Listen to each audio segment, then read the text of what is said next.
Hey everybody. Today we're doing a classic example of volume using parallel slabs. We're going to show that the volume of a sphere of radius r is 4/3 pi r cubed. So what we're going to do is we're going to slice this sphere into parallel slabs. We are going to find the approximate volume of every one of those slabs and then use the definite integral to add up all of those little bits of volume. Here's the formula, integral from a to b, a of x dx. So I've drawn this horizontal line below the sphere. That's like an x-axis. It's going to index where along my sphere a particular slab is. A of x is going to be the cross-sectional area of that slab. And of course the slabs are going to start at negative r and end at positive r, the way I've got this picture drawn.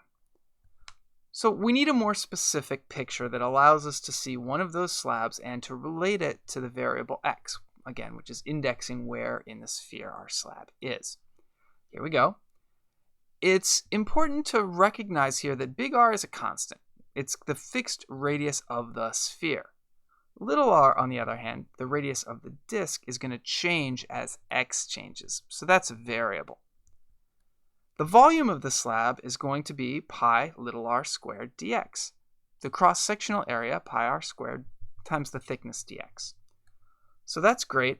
Unfortunately, it has two variables in there, r and x. So we need to get the little r out and get some x's in its place. The picture can guide us here. We see a right triangle there relating little r, x, and big R.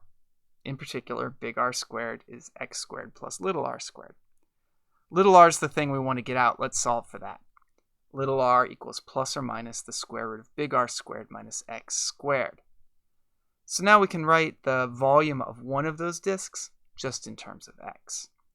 Pi r squared dx becomes pi big R squared minus x squared quantity dx. So let's substitute this into the formula for the volume. The integral from a to b dv becomes the integral from negative big R to positive big R. The limits of integration are where the slabs are going to start and end. Pi little r squared dx, which then becomes pi big R squared minus x squared dx. So again, taking out the little r squared and substituting in the big R squared minus x squared. Now, one small trick that'll make the computation easier here. There's symmetry here. The volume for the left half of the sphere is going to be exactly the same as the volume for the right half of the sphere. So instead of integrating from negative r to positive r, I'm going to integrate from 0 to positive r and then double what I get. So that'll make the computation just a little bit easier.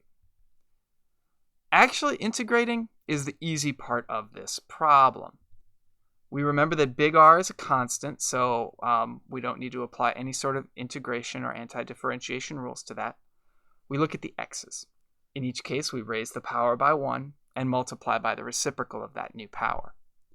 We plug in big R for x, and we plug in 0 for x, and we subtract. Do a tiny bit of simplification, and we get our familiar formula for the volume of a sphere, 4/3 pi r cubed.